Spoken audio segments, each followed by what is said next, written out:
Tudo bem, gatíssimas e gatíssimos aqui no meu Instagram e gatíssimas e gatíssimos no grupo no Facebook Entre no Seu Poder. Hoje a gente tá no nosso segundo dia de 3 dias de mini lives onde eu conto algumas histórias mais pessoais a respeito do meu processo de libertação da minha mãe narcisista e dos narcisistas da minha vida. Sejam muito bem-vindas, sejam muito bem-vindos. Antes da gente começar, só repassando aí para todo mundo que tem interesse em participar do workshop Entre no Seu Poder, o carrinho abre hoje à noite, meia-noite, e você pode participar, pode adquirir, clicando no link que está na minha biografia no Instagram, ou caso você esteja no YouTube assistindo esse vídeo, olhando a descrição do vídeo lá, você poderá clicar no link do workshop. E a gente vai começar a primeira turma do ano no dia 8 de março. Então, quem que precisar de informação, entre em contato com a gente que a gente responde tudinho.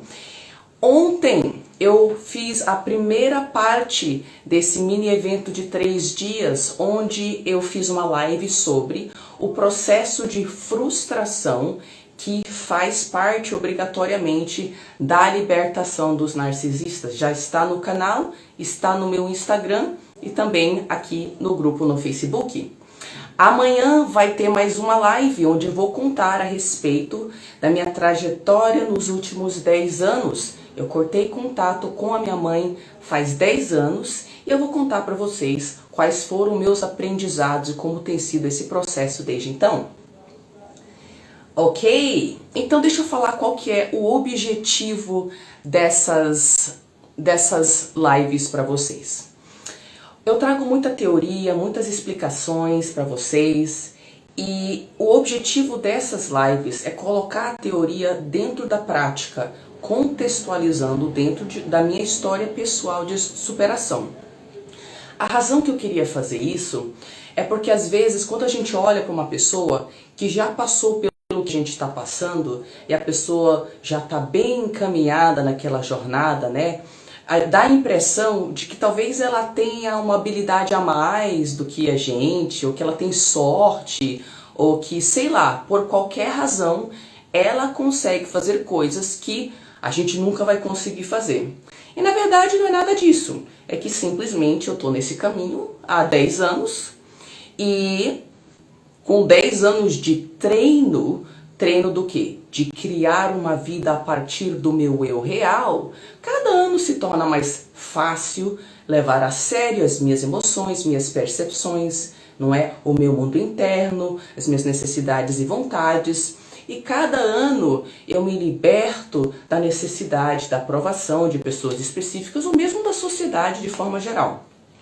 Então eu queria colocar essas histórias aqui na live para vocês entenderem que eu também passei por experiências com certeza extremamente parecidas, se não idênticas, que as suas, e que é só questão de continuar tijolo a tijolo construindo um novo lar interno para nós, que é o lar do nosso eu real. E a gente constrói esse eixo interno de uma forma muito simples, porém muito repetitiva e que exige tempo e esforço.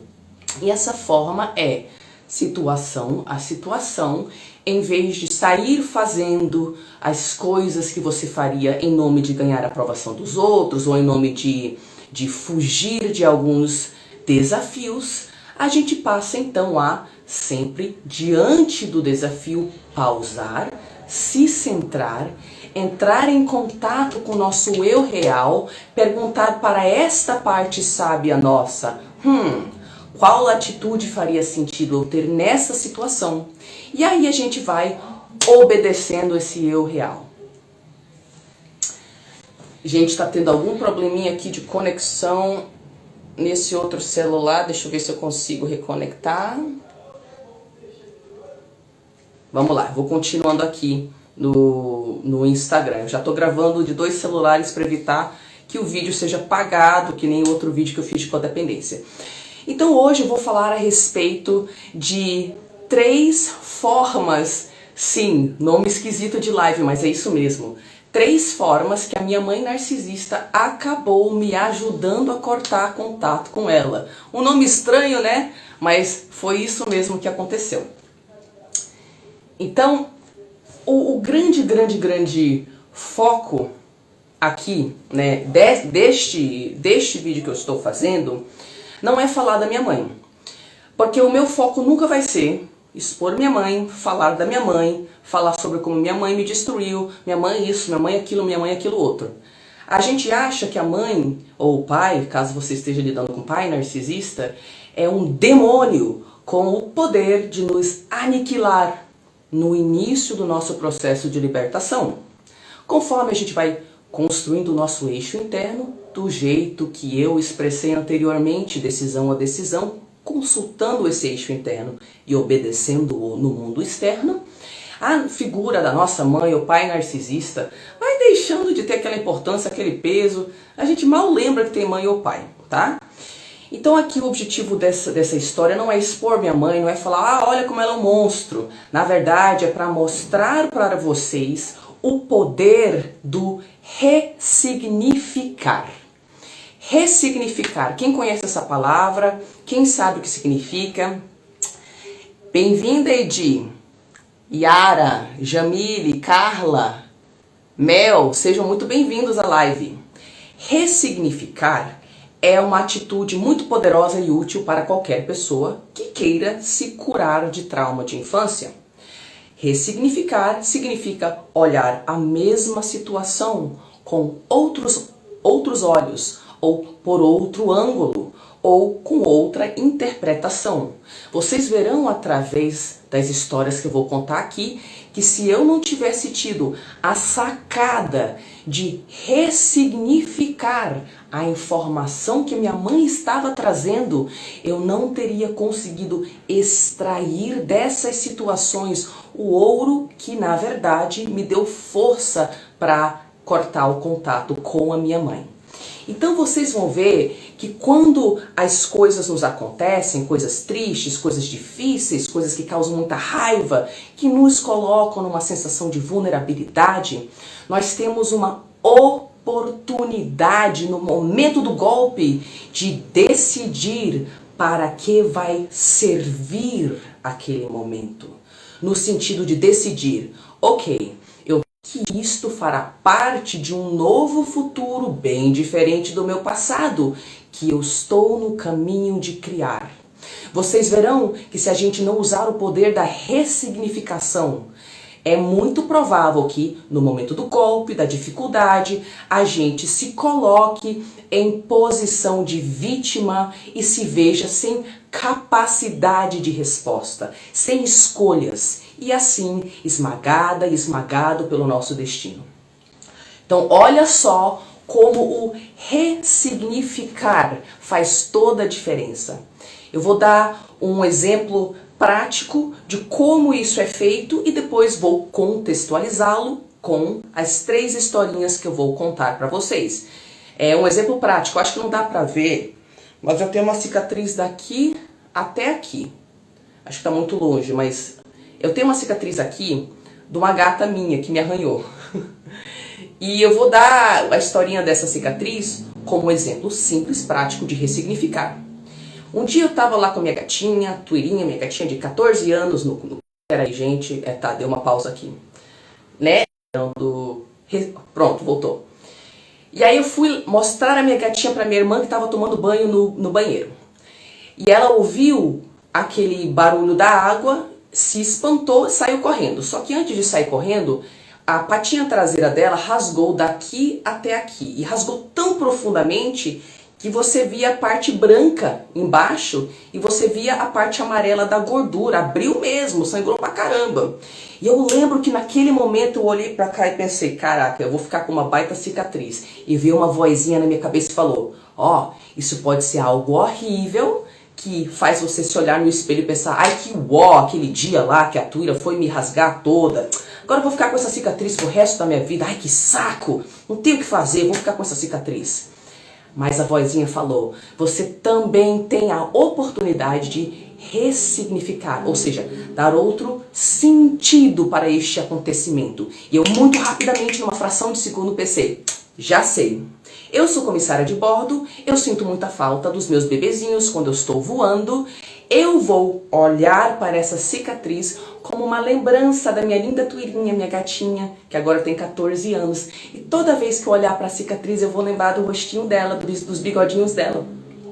E assim foi. Como no momento da ferida aberta, eu fui rapidona e decidi qual seria o sentido, o propósito daquela ferida. Posteriormente, aconteceu assim. Eu saí pro voo e toda vez que eu olhava aquela ferida, estava desse tamanho o negócio, meu coração se preenchia de amor e eu lembrava dos meus bebezinhos em casa. Aí eu lembrava que um dia eu ia sair da aviação e eu não ia ser mais infeliz como comissária, que eu ia conseguir estar com meus bebezinhos todos os dias. Então, isso aqui é um exemplo muito simplesinho, bestinha, de uma ressignificação na prática. E como isso pode fazer diferença posteriormente quando você olha para trás para a sua ferida. Agora eu vou contar as 3 histórias de como eu apliquei esse treco de ressignificar em certos momentos que eu interagi com a minha mãe. E esse ressignificar me deu a força de cortar contato.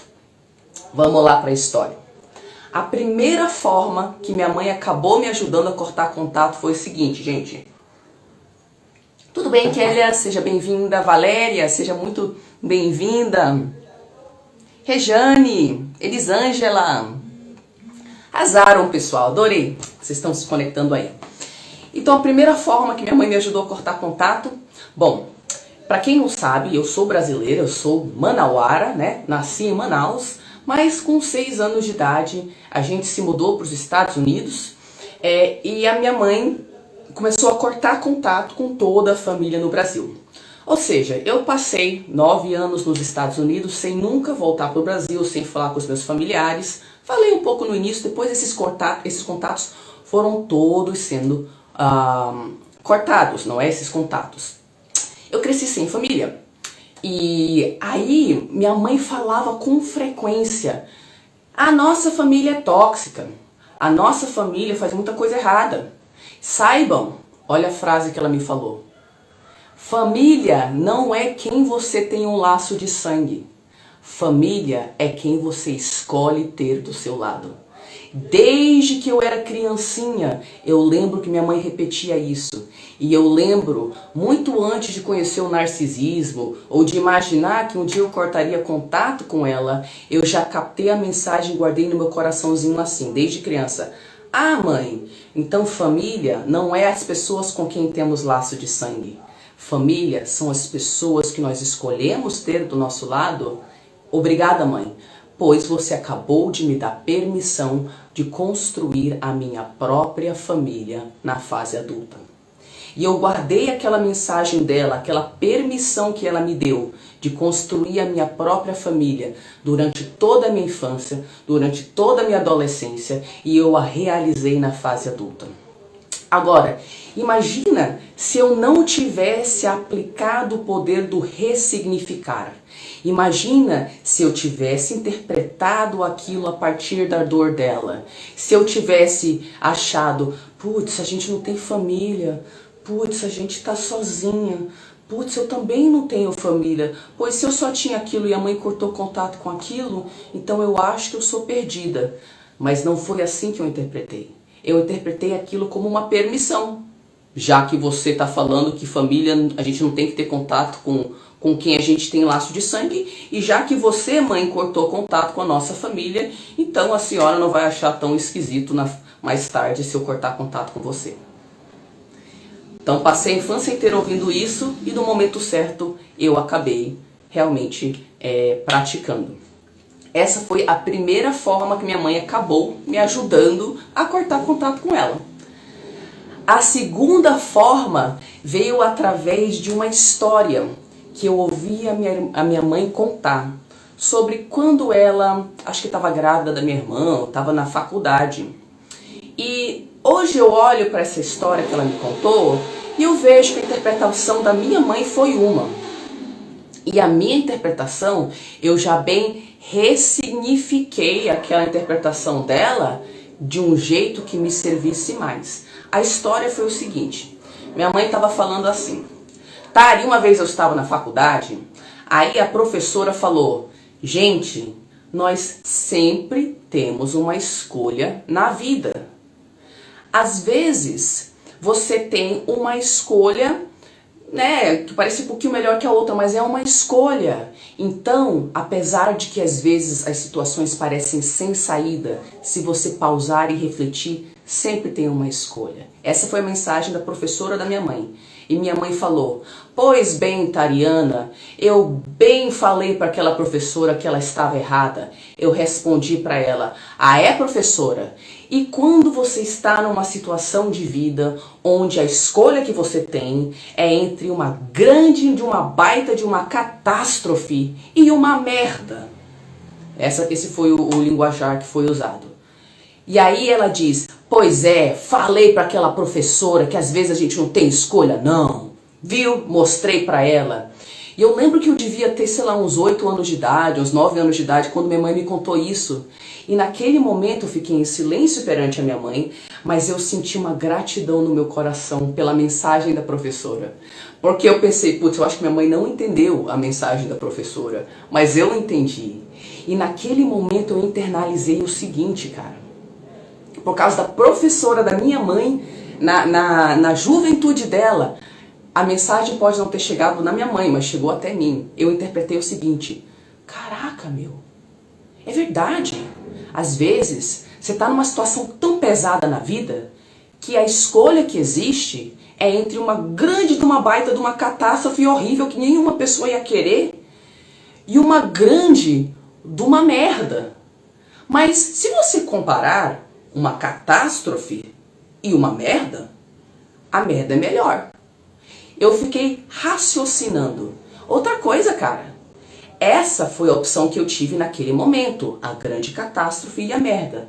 Mas se eu me comprometer a ir melhorando e ir trabalhando em prol das mudanças na minha vida que eu quero, de repente, daqui a uns 2 meses, eu vou ter mais uma escolha. Só que neste momento, não vai ser mais entre uma grande, de uma baita, de uma catástrofe e uma merda. Vai ser entre a merda e um peidinho, vai. Que também não é agradável e ninguém vai querer um peidinho. Mas fiquei raciocinando. Se o negócio é passo a passo e eu não tenho uma solução melhor do que um peidinho, então, entre a merda e um peidinho, você pode ter certeza que eu vou escolher o peidinho. Eu aceito o peidinho, porque a vida tá me dando um peidinho, que é melhor que uma merda. Aí eu fiquei lá só raciocinando com os meus botões. E eu aposto, fiquei pensando, que o que a professora da minha mãe quis falar é que se a gente consistentemente trabalhar com as opções que a gente tem, elas vão melhorando. E isso é sim uma escolha. Eu aposto que se eu trabalhar duro, depois de alguns meses ou até uns anos, um tempo, tenho certeza que a escolha não vai ser entre uma merda e um peidinho. A escolha então vai ser entre o peido e o negócio, poxa, cara, um negócio, pode não ser grande coisa, mas é melhor que um peido. Aí eu fiquei só raciocinando, e depois de um tempo, a escolha vai ser entre algo, e algo, poxa, legal. Caraca, a gente já tá ficando melhor das escolhas aqui. Não é que faz sentido, tem um barulho aqui no fundo, não é que faz sentido a gente trabalhar com as escolhas que a gente tem, reconhecendo como uma é ligeiramente melhor do que a outra. Nem que seja ligeiramente já é uma fresta de oportunidade, cara. Pois com o tempo essas escolhas vão ficando melhor. Tenho certeza que depois de um tempo, a coisa, até legal, vai me abrir outra opção. Aí a opção vai ser entre a coisa, até legal e a coisa, caraca, que legal! E depois de um tempo, a escolha vai ser entre, caraca, que legal! Meu Deus do céu, todos os meus sonhos se realizaram, caramba! E assim, trabalhando de escolha amerdalhada em escolha amerdalhada, eu vou melhorando a minha capacidade de gerar escolhas melhores. E foi assim que eu interpretei a mensagem da professora da minha mãe, que tinha falado com ela 10, 15, 20 anos anteriormente. Minha mãe interpretou, tipo, ai, às vezes a gente é vítima mesmo, né? Fazer o quê? As situações são muito pesadas, acho que eu vou continuar uma vítima pro resto da minha vida. Mas a minha interpretação foi, caramba, professora da minha mãe não entendeu, foi nada, mas eu entendi, obrigada, obrigada. Eu já entendi que quando a vida só me dá merda, eu devo procurar o peidinho. Cadê o peidinho? Essa vai ser minha oportunidade de libertação. Passo a passo. E aí eu vou te falar uma coisa aqui, gente. Isso aqui tem muita relevância. Se vocês assistiram a live de ontem, isso aqui está diretamente ligado à questão de ser necessário a gente aturar muitas frustrações para conseguir se libertar. O que geralmente acontece quando a pessoa tem essa mentalidade? Porque a vida só me dá a escolha entre catástrofe e merda. Que escolha é essa? Quando você se recusa a reconhecer que uma merda é melhor que uma catástrofe, você está tendo aquela atitude daquela pessoa assim, ah não, eu quero que a vida me dê a minha cura no momento que eu quero, do jeito que eu quero. E se ela não fizer o que eu quero que ela faça, eu desisto.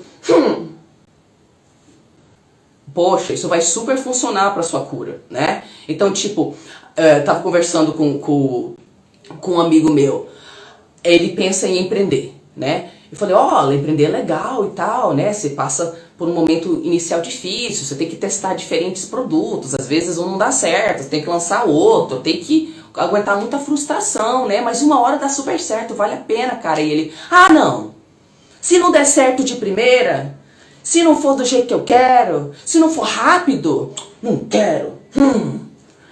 E é nessa recusa nossa de aceitar que a realidade pede que você dê seus passinhos minúsculos até as opções ficarem melhores, é nessa recusa de aceitar o trabalho que a realidade nos coloca diante dos nossos olhos, que a gente fica no mesmo lugar. Porque não, eu não vou me frustrar. Não vou fazer o trabalho que a vida está pedindo que eu faça. Tem que ser do meu jeito, pois a vida está errada e eu tô certa.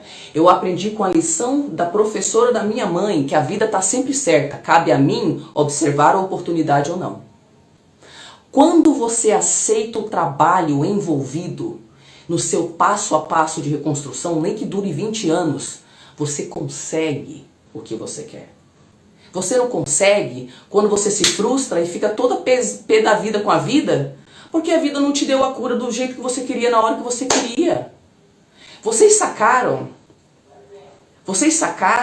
como a gente se dá um tiro no pé porque a gente não quer aceitar que a opção que a gente tem no momento é entre a catástrofe e a merda. Então olha a capacidade, o poder do ressignificar que entre uma catástrofe e uma merda, você tem sim uma opção. Você tem sim uma opção. Então essa foi a segunda forma que minha mãe acabou me ajudando a cortar contato com ela. Aquilo teve um impacto tão grande em mim, desde os 8, 9 anos de idade quando eu ouvi, que eu nunca mais tirei da minha cabeça que entre uma catástrofe e uma merda, a merda é melhor. Enquanto todo mundo ao meu redor tava tipo, ah não, a condição não tá adequada, eu não vou fazer esforço, como a vida ousa não me dar o que eu quero? Eu, obrigada vida pela merdinha. E no próximo momento, obrigada vida pelo peidinho. E aí você consegue tudo o que você quer na vida. Faz sentido, pessoal? Faz sentido o que eu tô falando? Aqui a Luísa falando, sem aceitar as opções que a vida nos dá e escolher a melhor. Ninguém falou que tipo, nossa, é super legal você tá numa situação merda, entendeu? Eu não tô falando pra você fingir um sorriso e tal. Eu estou falando que você ressignificando isso daí, entre uma catástrofe e uma merda, a merda é uma melhor opção. E se você só ficar se recusando, tipo, não vou fazer, não quero fazer esse esforço, aí você não tem saída. Então eu aceito a saidinha de um negocinho ser uma merda. Eu aceito. Melhor que ficar no mesmo local. Pessoal aqui falando, faz sentido sim, faz total sentido. E vai fazer toda a diferença na sua vida. O dia que você conseguir entender que uma merda é melhor que uma catástrofe, cara, não vai ter obstáculo que vai segurar você. Nunca mais. A terceira forma que a minha mãe narcisista acabou me ajudando a cortar contato. Bom, muitas pessoas me perguntam assim, Tari, poxa, mas como que você foi tão forte? Como que você cortou contato com sua mãe? E a difamação na família? E sua independência financeira, não é? Como que você lidou com todas essas coisas? E aí, aqui a minha resposta para vocês é que eu não tive que lidar com essas coisas de uma certa forma. Porque eu vejo as histórias das minhas clientes, dos meus clientes, dos seguidores. Muitos deles perguntam, Tari, eu não sei o que eu faço com difamação, isso me dá muito medo, eu acabo não tomando passos, porque o resto da família é isso, o resto da família é aquilo. Ou Tari, o que eu faço? Eu ainda sou financeiramente dependente da minha mãe, não sei o que. E tipo assim, no meu caso, eu tava numa condição, do jeito que eu cresci, que era tão desfavorecida, em comparação até a maioria das histórias de vocês que eu escuto, que eu não tinha o que perder. Então não tinha medo para se ter. Eu vou ser mais específica. Falei para vocês que eu fui para os Estados Unidos com 6 anos de idade e que depois cortou-se todo o contato com a minha família. Eu também parei de ir para a escola antes de terminar o primeiro grau. Eu fui terminar o primeiro grau bem mais tarde, então eu não tinha amigos. A gente também se mudava de ano em ano. Não tinha amigos mesmo. Os meus padrastos morriam. Eu tive 3 padrastos e todos morreram. Ou seja, eu na época eu achava que era péssimo eu não ter ninguém. Não tinha ninguém. Não tinha ninguém. Mas hoje eu entendo que eu tive sorte. Porque se eu tivesse uma tia, um tio, um pai, opinião de alguém, para eu querer ficar lá, ainda lutando por aquela pessoa, de repente eu não teria sido tão fácil para mim. Eu consegui cortar contato quando o meu padrasto, o cara que eu considerava pai, morreu, né? Sendo assim, não tinha quem deixar para trás, não tinha tia, não tinha pai, eu já estava 20 anos sem falar com meu pai, eu não conhecia mais meus primos, todo o povo com quem eu cresci em Manaus não tinha família para me difamar.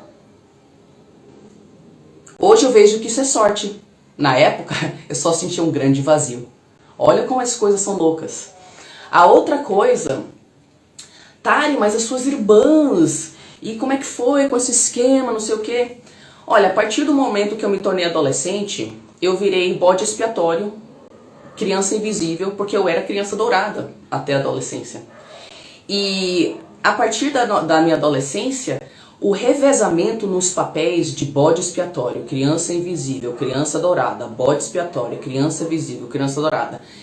Esse revezamento entre eu e minhas 2 irmãs era tão rápido, era tão frequente, era tão extremo, que eu e minhas irmãs dávamos risada da nossa mãe. Então, enquanto eu vejo que para muitos de vocês é confuso o negócio de caraca, mano, existe esse negócio de criança dourada? Nossa, tem um bode expiatório, caramba! Eu já sabia disso intuitivamente, muito antes de descobrir a palavra narcisista. E eu e minhas irmãs dávamos risada, a gente tirava sarro da minha mãe desde a adolescência. Então eu já com 17 anos de idade, eu via minha irmã e eu falava, ah, Erendira, e aí? Você tá de favorita hoje? Ela, eu tô, gente, tô a favorita hoje. A gente, hahaha. Aí no outro dia a Dessana tava de favorita. E aí, Dé, como é que tá sendo ser a favorita? Ai, gente, tá ótimo. Aí de noite tava de volta a ser o bode expiatório e assim por diante. Então, por mais que isso seja horrível, esse nível de instabilidade, né? Porque se tem uma palavra que caracteriza muito a minha infância, é instabilidade. Era uma instabilidade tão grotesca que não tinha como eu me confundir e achar aquilo normal. Então, para muitas de vocês demoraram mais tempo para entender essas dinâmicas e sacar que essas dinâmicas de revezamento dos filhos não tem nada a ver com vocês, e sim com a sua mãe ou com seu pai. Eu já entendia isso a partir da adolescência. Virei adolescente, eu já entendi que tinha um negócio na cabeça da minha mãe que fazia ela revezar a gente. A outra coisa... E aí, tipo assim, devido a isso, eu também não tinha como perder as minhas irmãs, porque eu não era mais a criança dourada, eu não tinha mais aquela aliança com a minha mãe, onde eu era obrigada a ficar do lado dela e falar mal das minhas irmãs, sabe? Na verdade, o que acabou acontecendo é que quando eu cortei contato com a minha mãe, minhas irmãs já não estavam falando com ela muito também, o que aconteceu foi que eu e minhas irmãs, a gente A gente reconstruiu o nosso relacionamento. Porque a gente tinha clareza que tinha algo de errado com a saúde mental da nossa mãe. Isso era óbvio pra gente. A gente não sabia a palavra no início, né? Mas a gente sabia que tinha algo de errado. Então isso só ajudou a, com o tempo, eu reconstruir meus relacionamentos com as minhas irmãs. E eu fui a primeira pessoa que descobriu a questão do narcisismo. Eu trouxe para minhas irmãs e elas não estavam prontas para aceitar, né? A gente não quer aceitar no início. Mas eu continuei fazendo meu trabalho. Eu comecei o canal de YouTube sem aprovação das minhas irmãs. Eu pensei, eu vou fazer o que eu acho correto, cara. E aí me surpreendeu que as minhas irmãs, ambas elas já vieram pro canal de YouTube, já fizeram lives comigo no workshop Entre no Seu Poder. Tem bônus de lives com as minhas irmãs. A Dessana falando sobre depressão, que foi uma batalha a vida inteira dela, e a Erendira falando sobre como evitar os erros dos nossos pais narcisistas com os filhos. Então olha a sorte, hoje em dia, para quem não sabe, a Erendira é ilustradora do meu perfil. As imagens que vocês veem nos meus posts é minha irmã mais velha que cria, ela é ilustradora. Então é um esforço em família. Olha a sorte que eu tenho. Então a terceira forma, tipo com relação à questão financeira, minha mãe nunca teve dinheiro, né? Não tinha o que perder. Eu percebo que nas famílias ricas, eu tenho muitas clientes que vêm de família rica, família famosa no Brasil até. E onde há muita grana na família, esses filhos de narcisistas têm tanta dificuldade quanto as pessoas que vêm de famílias pobres, que não têm nada. Porque eles usam a herança para criar uma dependência emocional e financeira com os filhos, que os filhos não se libertam. Então, quando os pais têm dinheiro, é dificílimo a gente se libertar. Minha mãe não tem nada, né? Minha mãe não tinha dinheiro, não tinha o que eu ficar esperando dela. O que ela tinha era dos padrastos, né? Então eu, desde os 16 anos de idade, eu já trabalhava, eu já pagava coisa para as minhas irmãs mais velhas, com 16 anos de idade. Então não tinha o que perder, não tinha nada mais me prendendo. E foi dessa forma, pelo fato da minha mãe ser tão desestruturada, pelo fato da gente ser tão isolado, ter uma vida tão instável, tão atípica no caos, que eu não tinha o que ter medo de deixar para trás. Foi muito mais fácil se eu tivesse dependência emocional, financeira, ou quisesse ter contato com meu pai, com a minha irmã, com não sei o quê. Sacaram? Então hoje eu vejo que na época, quando eu via essas características da minha vida, que eu não tinha isso, aquilo outro, nossa, eu senti um vazio no peito. Se tem uma coisa que gerou inveja em mim, eu nunca senti inveja, eu nunca fui muito, nunca não. Até os 25 anos de idade eu senti inveja de mulheres mais bonitas, assim. A partir de então, a minha questão com inveja nunca foi se outra pessoa é bonita, se faz alguma coisa bem, se tem habilidade, se tem dinheiro. A minha inveja sempre foi, ela tem família. Hoje em dia não, né? Porque hoje em dia eu tenho. E hoje eu olho pra trás e eu vejo, caraca, a minha falta de família, a minha falta de tudo, me deu a coragem de deixar o nada pra trás. Então as coisas funcionam de um jeito atípico. E mais uma vez aqui eu volto a mencionar o poder do ressignificar. Poderia ser triste, ai, eu não tenho família, todos meus pais morreram, minha família não tem dinheiro, eu não tenho isso, não tenho aquilo, não tenho nada. Podia ter sido assim. Mas eu ressignifiquei isso. Caraca, que sorte! Que sorte!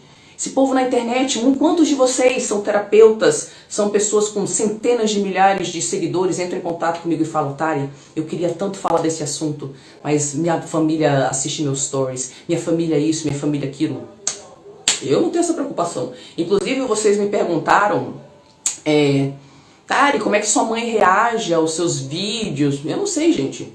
Eu não sei se ela está viva, eu não sei se ela está viva, onde ela mora. Eu não sei se ela conhece o meu trabalho, não conhece o meu trabalho. Não tenho nem que me preocupar com isso. Ela pode brotar em algum momento? Pode.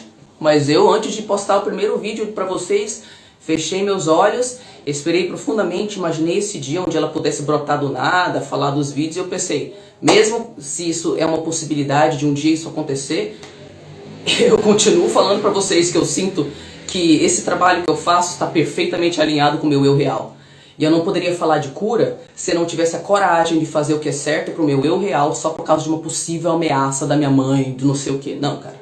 Isso aí é permanecer prisioneira dela e eu não vou deixar de fazer um trabalho que eu sei que é importante pra mim, que eu sei que é importante pro mundo, por causa de potencialmente um dia, alguém, não sei o que. Então é isso, minhas lindezas, meus lindos. Ressignificar. Pega aquela história que quando você olha pra ela só tem lama, só tem merda, só tem coisa errada e pergunte-se, cadê o peidinho? Cadê a minha fresta de oportunidade? Ah, ninguém enxerga, eu vou enxergar esse treco como a saída do labirinto escuro dentro do qual eu tô desde que nasci. E vou sair por essa saída. Eu não sei como, cara, mas esse peidinho aí que a vida me deu vai ser minha libertação. Eu sei que é engraçado esse jeito que eu falo, né? Mas é bem isso mesmo. Se a gente não tem capacidade de olhar a merda que a vida nos dá e achar um fio de luz, uma frecha de libertação, filho, boa sorte.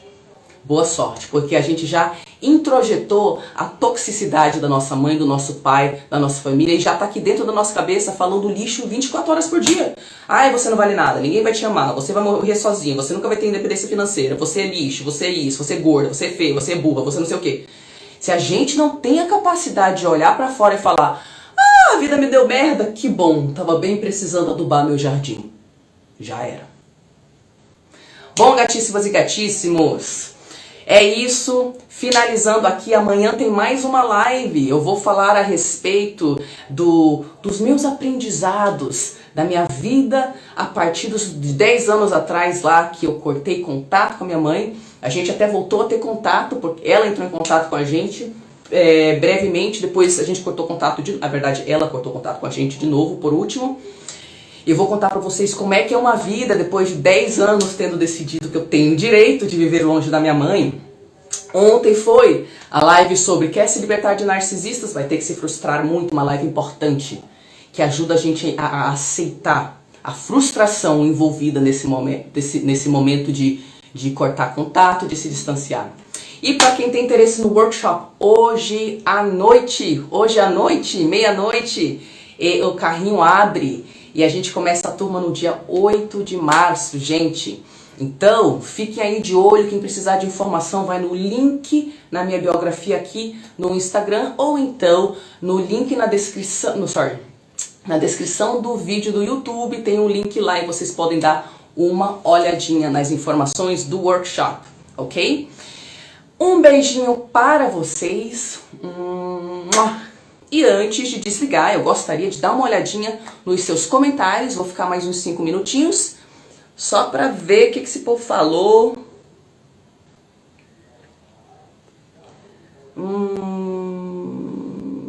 Gente, como fazer quando identificamos que queremos agradar os outros demais? Como cortar isso? Parece vício, é vício, gente.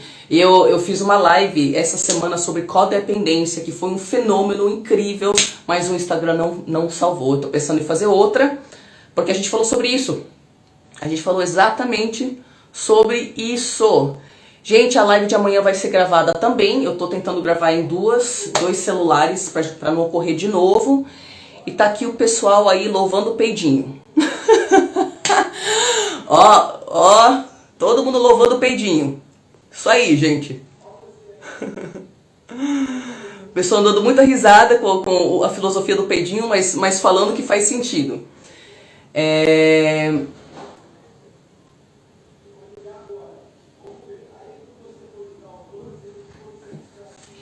isso, gente. Vamos ver se tem mais alguma coisa aqui. Ó, a Edia aqui falando, ela não pode mais fazer nada, eu tô quase nesse caminho.